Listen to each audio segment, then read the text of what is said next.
College and competition academy में विद्यार्थियों का हार्दिक स्वागत, हार्दिक अभिनंदन। प्रिय विद्यार्थियों, बीए प्रथम वर्ष में पढ़ने वाले राजस्थान के सभी विद्यार्थियों के लिए बहुत ही महत्वपूर्ण वीडियो है। यानी हिंदी साहित्य में आपके जो 2 पेपर होते हैं उनमें से फर्स्ट पेपर जिसके बारे में वीडियो चल ही रहे हैं, यानी उससे पहले अपन ने ढोला मारू का दुहा जो पहले आपका प्राचीन काव्य है उस प्राचीन काव्य में डाला। इसके अलावा आपके जो सेकंड पेपर होता है वो सेकंड पेपर होता है हिंदी साहित्य का इतिहास। हिंदी साहित्य के इतिहास यानी इस पेपर को हमें बहुत ही ढंग से पढ़ना होता है। ये पेपर आपके लिए कितना अच्छा है इसके बारे में थोड़ा सा मैं आपको बता दूं कि अगर मान लो हिंदी साहित्य का इतिहास ये पेपर आपके अच्छी तरह से तैयार हो जाता है, जब भी आप लेक्चरर की एग्जाम देते हैं या सीनियर टीचर यानी वरिष्ठ अध्यापक हिंदी की एग्जाम देते हैं तो उसके लिए इनसे बढ़कर कोई भी टॉपिक नहीं होता। यानी सबसे ज्यादा हिंदी साहित्य के इतिहास के प्रश्न उसमें पूछे जाते हैं। तो आपको यह पेपर अभी से अच्छी तरह से तैयार करना चाहिए। वैसे मैं आपसे बता दूं कि बीए पर फर्स्ट ईयर, सेकंड ईयर और फाइनल इन तीनों सालों में आपके हिंदी साहित्य के इतिहास का पेपर होता है, चाहे वो कहानी से संबंधित हो, उपन्यास से संबंधित हो या और किसी नाटक से संबंधित हो, किसी भी तरह से हिंदी साहित्य का जैसे उद्भव है या हिंदी भाषा का उद्भव और विकास से संबंधित हो, किसी से भी हो, तो आपके लिए किसी न किसी रूप में इसका अवश्य ही उपयोग होता है। और ये जो उपयोग मैं आपको बता रहा हूं हिंदी साहित्य का इतिहास, ये आपके आगे के लाइफ के लिए बहुत अच्छा है। तो इसको ढंग से पढ़ेंगे। आप अपनी एक कॉपी डाल लें और उस कॉपी में जो भी वीडियोज आते हैं वो वीडियोज आप उतारते रहें। जैसे महर्षि दयानंद MDSQ है, राजस्थान यूनिवर्सिटी है, मोहनलाल सुखाड़िया यूनिवर्सिटी है, इसके अलावा जैसे मान लो ये महाराजा गंगा सिंह यूनिवर्सिटी है, जयनारायण व्यास है, कोटा है, सभी यूनिवर्सिटीज में हिंदी साहित्य के इतिहास से संबंधित जो पेपर है वो आपके होता है। उसमें उसका पेपर का नाम अलग हो सकता है, बाकी आपके इनसे संबंधित प्रश्न अवश्य ही आते हैं। तो हमें इस हिंदी साहित्य के इतिहास का आज ये फर्स्ट भाग है। कौन सा भाग है? ये भाग 1 है। आज हम इसकी शुरुआत करते हैं कि हिंदी साहित्य का इतिहास आखिर है क्या। फिर हम हिंदी साहित्य के इतिहास का विभाजन पढ़ेंगे, जैसे आदिकाल क्या है, भक्तिकाल क्या है, रीतिकाल क्या है, आधुनिक काल क्या है, इन सब के बारे में पढ़ेंगे। आधुनिक काल में कौन कौन सी जो विधाएं हैं वो साहित्यिक विधाएं लिखी गई, हर चीज हम पढ़ते आएंगे। और बीए फर्स्ट ईयर से लेकर के बीए फाइनल तक के जो विद्यार्थी है उनके लिए बहुत ही अच्छी चीज है।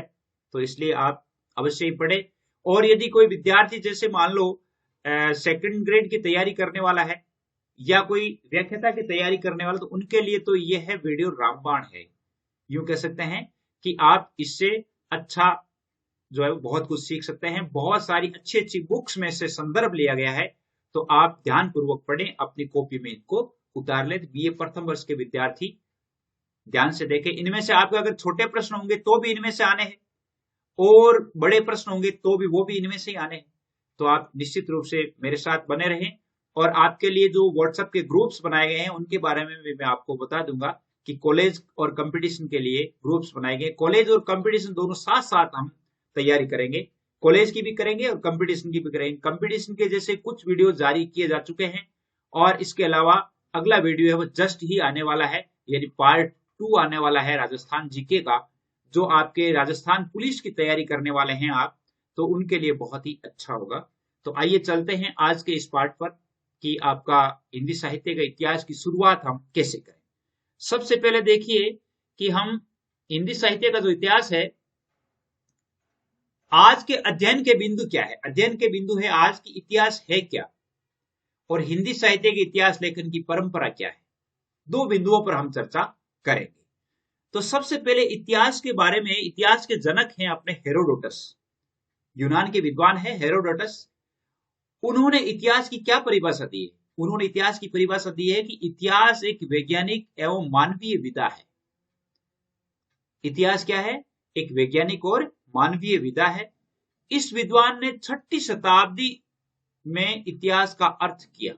6ठी शताब्दी ईसा पूर्व, 6ठी शताब्दी ईस्वी पूर्व में, यानी आज से 2600 वर्ष पहले इन्होंने ये काम किया था। और हेरोडोटस क्या कहता है? हेरोडोटस कहता है कि इतिहास प्राकृतिक परिवर्तनों की प्रक्रिया को मनुष्य के संदर्भ में तर्क संगत बनाकर स्पष्ट करता है। प्राकृतिक जो परिवर्तन होते हैं, इतिहास क्या करता है? प्रकृति में जो परिवर्तन होते हैं उसके संदर्भ में मनुष्य यानी मनुष्य का उन परिवर्तनों के साथ क्या सामंजस्य रहा, उनके संबंध में वो तर्क बनाता है कि वो उनके साथ अगर ऐसा घटित हुआ तो क्यों हुआ, उनकी स्पष्ट व्याख्या करता है। और ये जो इतिहासवेता है हेरोडोटस, इसके अलावा कुछ और विद्वान है जिन्होंने इतिहास की इस प्रकार परिभाषा दी है। इतिहास की परिभाषा जैसे हीगल नामक वैज्ञानिक है जिन्होंने दी है, वैसे ये राजनीतिज्ञ हैं, इन्होंने कहा है कि इतिहास केवल घटनाओं का प्रस्तुतिकरण नहीं है, अपितु भीतर छुपे हुए कारण कार्य संबंधों को स्पष्ट करके मानव चेतना के विकास में सहायक है। इतिहास जो है केवल ये नहीं है कि उसमें घटनाएं प्रस्तुत होती है, इसके साथ साथ मनुष्य का जो संबंध है प्रकृति से और समाज से और मानव चेतना, उसके संबंध में भी ये सहायक है।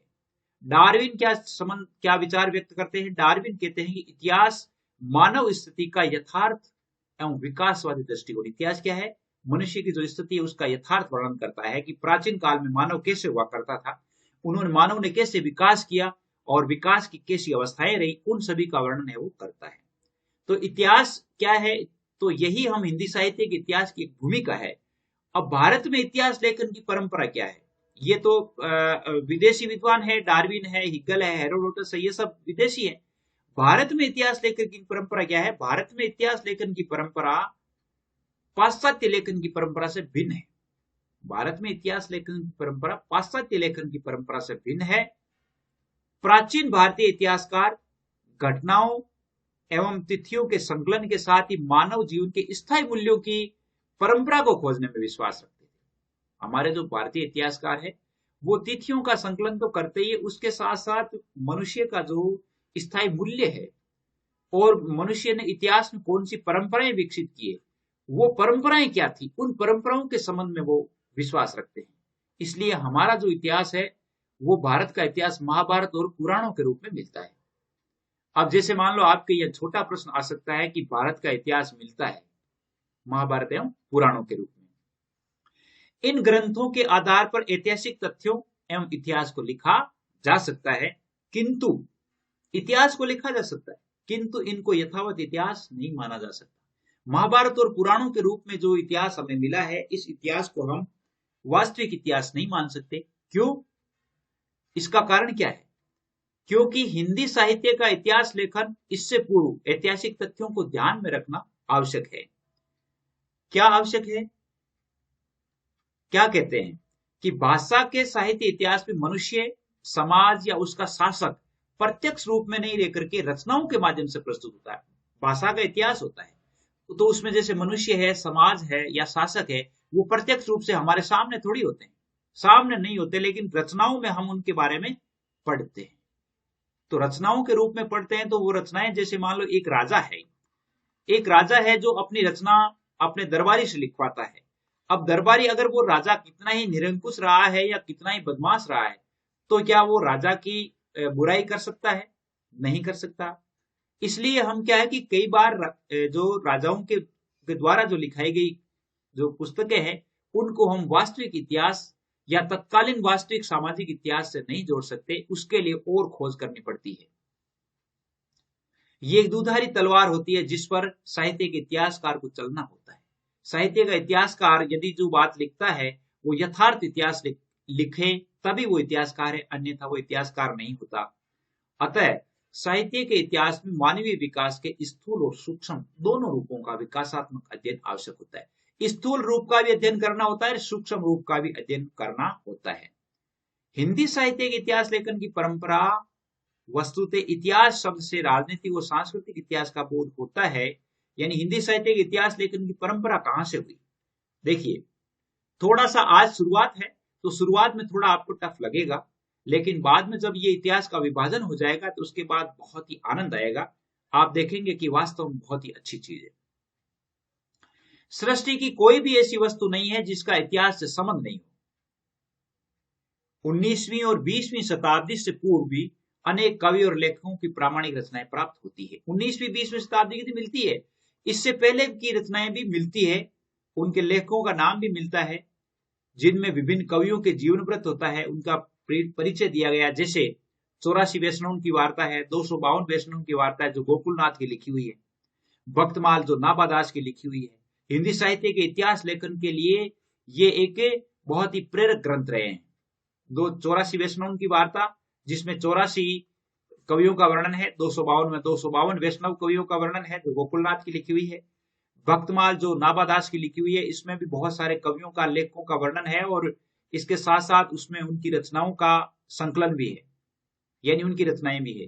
जैसे कविमाला है, कालिदास हजारा है, ये सभी इसी प्रकार के ग्रंथ है जो हिंदी साहित्य के इतिहास परंपरा को या हिंदी साहित्य की जो लेखन परंपरा है उसको आगे बढ़ाते हैं।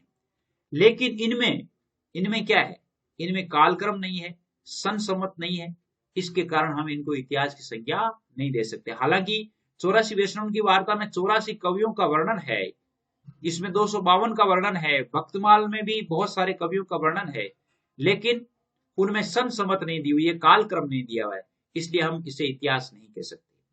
अब हिंदी साहित्य के जो ऐतिहासिक स्रोत क्या है, हिंदी साहित्य है तो हिंदी साहित्य के ऐतिहासिक स्रोत दो तरह से देखे जाते हैं। एक तो होता है अंत्य साक्ष्य और एक होता है बाह्य साक्ष्य। अंत्य साक्ष्य में कौन सी चीजें आती है? अंत्य साक्ष्य में आती है कृतियां, ग्रंथ, कवि लेखकों की फुटकर रचनाएं। अगर कोई सामग्री उपलब्ध होती है उसमें, जैसे मान लो कोई कवि की रचना मिल गई हो, पुराना कोई ग्रंथ मिल गया हो, कवि लेखक की कोई फुटकर रचना मिल गई हो, वो अंत्य साक्ष्य होते हैं। और बाह्य साक्ष्य क्या होते हैं? बाह्य साक्ष्य होते हैं ताम्र पत्र, शिलालेख, वंशावलियां, जनश्रुतियां, कहावतें, ख्यात, वचनिकाएं। ये सब क्या है? राजा अपने आदेश ताम्र पत्र पर लिखवाते थे, शिलालेख पर लिखवाते थे, वहां के कवि लेखक वंशावलियां लिखते थे। जनश्रुतियां भी होती है जो हम जैसे मान लो सुनते आए हैं, सुनकर के भी कई बातें लिखी जाती है। कई कहावतें होती है, कई ख्यात भी लिखी गई है, जैसे दयाल दास रे ख्यात। वचनिकाएं भी है। तो ये सब क्या है? ये अंत्य साक्ष्य स्रोत नहीं है, ये बाह्य साक्ष्य स्रोत है। अंत्य साक्ष्य स्रोत में क्या है? ये अंत्य साक्ष्य स्रोत नहीं है, हिंदी साहित्य के बाह्य साक्ष्य स्रोत है। जैसे अंत्य साक्ष्य स्रोत में क्या है? जैसे अंत्य साक्ष्य स्रोत में भक्तमाल, नामावली जैसे ध्रुवदास की लिखी हुई है, भिखारीदास का काव्य निर्णय है, हरिश्चंद्र का सुंदरी तिलक लिखा हुआ है, कवित रत्नाकर जो माता दीन मिश्र की लिखी हुई है, ये सब क्या है? अंत्य साक्ष्य स्रोत है। यानी इन पुस्तकों को पढ़ करके हिंदी साहित्य के इतिहास के बारे में हम दिशा निर्देशन लेते हैं, प्राचीन काल की जानकारी प्राप्त करते हैं। तो ये सब अंत्य साक्ष्य स्रोत हैं। बाह्य साक्ष्य क्या है? बाह्य साक्ष्य है जैसे मोतीलाल मीनारे द्वारा राजस्थान में हस्तलिखित ग्रंथों की खोज करना, कर्नल टोड द्वारा लिखा गया, कर्नल टोड ने लिखा था annuls and antiquities of Rajasthan, जिसमें चारण कवियों का इतिहास दिया हुआ है, चारण कवियों का वर्णन उसमें दिया हुआ है। तो वो बाह्य साक्ष्य है, अर्थात बाहर से आकर के और वे लोग हैं वो इसके बारे में लिखा है उन्होंने। इसके अलावा देखिए बाह्य साक्ष्य में और क्या चीज आती है? बाह्य साक्ष्य में जैसे काशी नागरी प्रचारण सभा द्वारा जो खोज रिपोर्ट है जिसमें अज्ञात कवियों लेखकों का वर्णन किया गया है, तो ये बाह्य साक्ष्य है।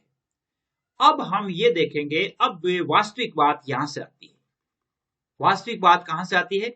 वास्तविक बात यहां से आ रही है कि हिंदी साहित्य की लेखन सामग्री और ऐतिहासिक तथ्यों के आधार पर हिंदी साहित्य का लेखन कैसे है। सबसे पहले हिंदी साहित्य के लेखन का काम किया था गारसां दा ताशी ने, जो एक फ्रेंच के विद्वान थे, फ्रांस के विद्वान थे, जो हिंदी साहित्य के इतिहास के प्रथम लेखक माने जाते हैं। अगर मान लो प्रश्न पूछा जाए कि हिंदी साहित्य का प्रथम इतिहास लेखक कौन था, तो वो फ्रेंच विद्वान थे, उसका नाम था गारसां दा ताशी। इन्होंने एक पुस्तक लिखी थी फ्रेंच में जिसका नाम था इस्तवार द लव लिटरेचर एंड द हिंदुस्तानी। इस्तवार द लव लिटरेचर एंड द हिंदुस्तानी, हिंदू साहित्य का इतिहास। ये पुस्तक दो भागों में प्रकाशित हुई। दो भाग है इसके, एक तो 1839 में प्रकाशित हुई और दूसरी 1847 में प्रकाशित हुई। गारसां दा ताशी ने किताब लिखी इस्तवार द लव लिटरेचर एंड द हिंदुस्तानी, जिसके दो भाग थे। दोनों भागों में एक तो 1839 में प्रकाशित हुई, दूसरे 1847 में प्रकाशित हुई। ये कहां प्रकाशित हुई? ब्रिटेन में आयरलैंड की जो प्राच्य साहित्य अनुवादित जो प्रेस है, जो पेरिस में स्थित है, वहां ये प्रकाशित हुई। इसका दूसरा संस्करण निकला था 1831 में। इसका किसका इस्तवारदालो लिटरेचर एंदु हिंदुस्तानी, इसका दूसरा संस्करण 1871 में निकला था, जिसके 3 खंड थे, 3 खंडों में प्रकाशित थी। अब ये पुस्तक जो है क्या हिंदी साहित्य का पूरा इतिहास व्यक्त करती है? इस पुस्तक के बारे में क्या लिखा हुआ है? इस पुस्तक की विशेषता यह है, ये पुस्तक अंग्रेजी के वर्ण क्रम के अनुसार लिखी गई है। अंग्रेजी के जो है ना ABCD, इसके आधार पर लिखी गई है। इसमें हिंदी और उर्दू दोनों का वर्णन है। इसमें हिंदी के केवल 72 कवि है और उर्दू के 738 कवियों का वर्णन है। तो इसका मतलब हमें हिंदी चाहिए, हिंदी साहित्य चाहिए। हिंदी साहित्य केवल 72 कवियों का वर्णन है। हाँ, दिशा निर्देश जरूर है, यानी सबसे पहले हम हिंदी का वर्णन इस यहाँ पर पढ़ सकते हैं, लेकिन सबसे ज्यादा मेजर जो कवि हैं वो कौन है? 738 कवि हैं, और वो कौन से हैं? उर्दू के हैं। तो हम इस पुस्तक की एक विशेषता सबसे बड़ी है, और वो विशेषता है कि हिंदी साहित्य के इतिहास लेखन की परंपरा में इसको नींव का पत्थर माना गया। बहुत ही मोस्ट इंपोर्टेंट प्रश्न है कि ये जो इस्तवारदालो लिटरेचर एंदु हिंदुस्तानी जो पुस्तक है, ये हिंदी साहित्य के इतिहास लेखन की नींव का पत्थर माना गया है। इसमें कवियों के रचना काल का भी उल्लेख किया गया है, कवियों की रचनाएं और रचना काल भी लिखा गया है, रचना काल भी लिखा गया है। लेकिन फिर भी विद्वानों ने इसको इतिहास का ग्रंथ नहीं माना है। क्यों? पहली बात तो यह कि इसमें हिंदी के साथ ही उर्दू के कवियों का विवरण है। देखिए, इसमें बहुत सारी विशेषताएं आ सकती है। प्रश्न आ सकता है कि इसमें हिंदी के उर्दू कवियों का विवरण है। दूसरी बात है कालक्रम का अभाव है। रचना काल तो दिया गया है, लेकिन काल क्रम का अभाव है, यानी कौन से काल के कवि, ये कौन से काल के हैं भाई? आदिकाल के हैं कि मान लो इसने काल विभाजन नहीं किया है। दूसरी बात है भारतीय दृष्टिकोण के अनुसार ये हिंदी साहित्य का इतिहास नहीं है। ये गारसदा तासी के बारे में विवरण है, गारसदा तासी के बारे में विवरण है। दूसरी एक बात है कि इस ग्रंथ में कवियों की रचनाओं का चित्तवृत्तियों और प्रवृत्तियों के विकास की दृष्टि से कोई विवरण या परिचय नहीं है। लक्ष्मी सागर वासरने जो थे, उन्होंने इस ग्रंथ में वर्णित रचनाकारों से संबंधित सामग्री को हिंदू साहित्य का इतिहास नाम से एक पुस्तक लिखी थी, जो 1952 में लिखी गई। लक्ष्मी सागर वासरने ने इस्तवारदालो लिटरेचर एंदु हिंदुस्तानी पुस्तक है, उसी पुस्तक के आधार पर हिंदू साहित्य का इतिहास नाम की पुस्तक लिखी लक्ष्मी सागर वासरने ने। और वो किताब कब लिखी थी? 1952 में लिखी थी। पहला विद्वान गारसदा तासी हो गया। हिंदी साहित्य के इतिहास लेखन में दूसरा विद्वान है शिव सिंह सेंगर। कौन है? शिव सिंह सेंगर है, जो कि ये भारतीय विद्वान है। अगर मान लो प्रश्न आ जाए कि हिंदी साहित्य के इतिहास लेखन के प्रथम भारतीय विद्वान कौन है, तो उसमें शिव सिंह सेंगर आते हैं। उनकी पुस्तक है, उनकी पुस्तक का नाम है शिव सिंह सरोज, और वो कौन सी ईस्वी में लिखी गई? 1883 ईस्वी में लिखी गई। कब लिखी गई थी? 1883 ईस्वी में लिखी गई।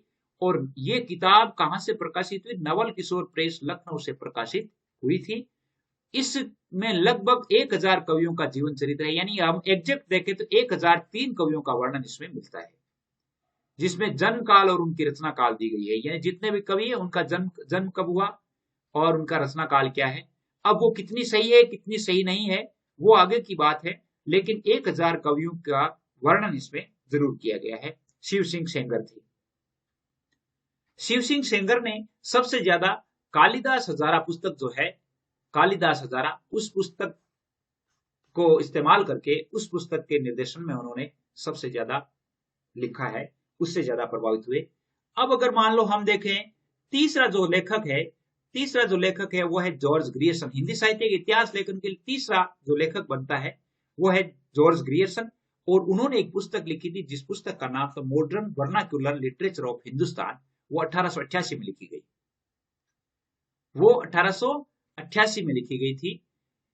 यानी इससे पहले जो इन्होंने 1839 और 1847 में इस्तवारदालो लिटरेचर एंदु हिंदुस्तान लिखी थी, उसके बाद शिव सिंह सरोज पुस्तक है वो 1883 में लिखी गई।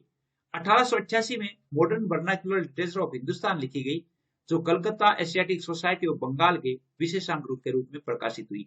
ये अखबार था Calcutta Asiatic Society of Bengal या बंगाल गजट, उसमें उसके एक विशेषांक के रूप में ये पुस्तक प्रकाशित हुई थी। इसमें 952 कवियों का वर्णन है। कितने का है? 952 कवियों का वर्णन है, जिनमें से 886 कवि वो शिव सिंह सरोज से लिए गए। कितने कवि? 886 कवि शिव सिंह सरोज से लिए गए हैं। बाकी कवि है वो अन्य कोई संदर्भ ग्रंथों से लिए गए हैं। अब जॉर्ज ग्रियर्सन की जो modern vernacular literature of Hindustan है, इस पुस्तक की क्या विशेषता है? सबसे पहले प्रथम बार हिंदी लेखकों के कवियों का काल क्रम विभाजन किया गया है। जॉर्ज ग्रियर्सन ने सबसे पहले काल क्रम का विभाजन, हिंदी कवियों के जो काल क्रम है, यानी ये कौन से कौन से तक है। जैसे मान लो आदिकाल हम पढ़ते हैं, आदिकाल जो है वो कहां से कहां तक है। जैसे 1050 विक्रम से 1375 विक्रम तक जैसे आदिकाल माना गया है, आचार्य रामचंद्र शुक्ल ने माना है। 1375 से 1700 तक भक्ति काल माना है, 1700 से 1900 तक रीति काल माना है। इसके बाद 1900 से बाद तक का जो काल है वो आधुनिक काल माना है। तो इसी प्रकार इन्होंने भी कालक्रम का विभाजन किया। इसके कालक्रम का विभाजन हम अलग से पढ़ेंगे, सभी का कालक्रम के विभाजन पढ़ेंगे कि ग्रियर्सन ने कैसा किया है, मिश्र बंधुओं ने कैसा किया है, सब कुछ पढ़ेंगे। प्रत्येक अध्याय को काल विशेष का सूचक बताया है। प्रत्येक अध्याय के अंत में गौड़ कवियों का वर्णन किया गया है। और इसके अलावा उन्होंने भूमिका में लिखा है कि मैं आधुनिक साहित्य का ही विवरण प्रस्तुत करने जा रहा हूं। ये पुस्तक के अंदर लिखा हुआ है। इस पुस्तक में ताशी यानी गारसदा ताशी और शिव सिंह सेंगर के साथ ही अतिरिक्त 17 रचनाओं को और लिया गया है। 17 रचनाएं जो है वो और उसमें लिखी गई है, जिसमें जैसे भक्तमाल है, गोसाई चरित्र है, कालिदास हजारा है, ये तो है ही है। ग्रियर्सन जो था वर्नाक्युलर लिटरेचर ऑफ हिंदुस्तान, इसकी क्या विशेषताएं हैं? देखिए, इसकी विशेषताएं हैं कि ग्रंथों को कालखंडों में विभक्त किया गया है। हिंदी साहित्य के विकास क्रम का निर्धारण किया गया है। जैसे ग्रियर्सन ने क्या निर्धारण किया, जैसे चारण काव्य, धार्मिक काव्य, प्रेम काव्य, दरबारी काव्य, ये कालक्रम, ये विभाजन है इनका कि सबसे पहले चारण कवि थे, उसके बाद धार्मिक कवि, फिर प्रेम कवि, फिर दरबारी कवि। इस प्रकार इन्होंने हिंदी साहित्य के विकास क्रम का निर्धारण किया है। 16वीं 17वीं सदी के युग को भक्ति काल यानी हिंदी काव्य का स्वर्ण काल माना है। यह सबसे बड़ी विशेषता है। भक्ति काल को हिंदी साहित्य का या हिंदी काव्य का स्वर्ण काल मानने वाले जॉर्ज ग्रियर्सन थे। और यह ग्रंथ अंग्रेजी में लिखा हुआ है। किसमें लिखा हुआ है? अंग्रेजी में लिखा हुआ है। और इतिहास को वैज्ञानिक दृष्टि से व्यवस्थित भी किया गया है। तो आज हमारे पहला भाग था, ये प्रथम भाग था, प्रथम भाग की शुरुआत थी। आप सभी के लिए मैंने कहा था कि व्हाट्सएप ग्रुप बनाया गया है। वो व्हाट्सएप ग्रुप इस पे है 9610208295 पर। बॉयज और गर्ल्स के लिए अलग अलग है, कॉलेज और कंपटीशन की तैयारी करने वाले विद्यार्थियों के लिए जो कंपटीशन के वीडियो भी आते हैं, और आपकी जो बीए की यानी ग्रेजुएशन की जो कक्षाएं हैं, बीए प्रथम वर्ष से लेकर के और बीए फाइनल तक की क्लासेस है, वो आपके यहाँ पर अपलोड होती रहती है, जिसमें 3 विषय हम अपलोड करेंगे। और वो तीनों विषय हिंदी साहित्य, राजनीति विज्ञान और हिस्ट्री, 3 विषय है वो आपके यहाँ पर अपलोड होंगे। तो आप निश्चित रूप से मेरे साथ बने रहें, चैनल को सब्सक्राइब करें और आगे बढ़ने के लिए प्रेरित करें। जय हिंद, जय भारत।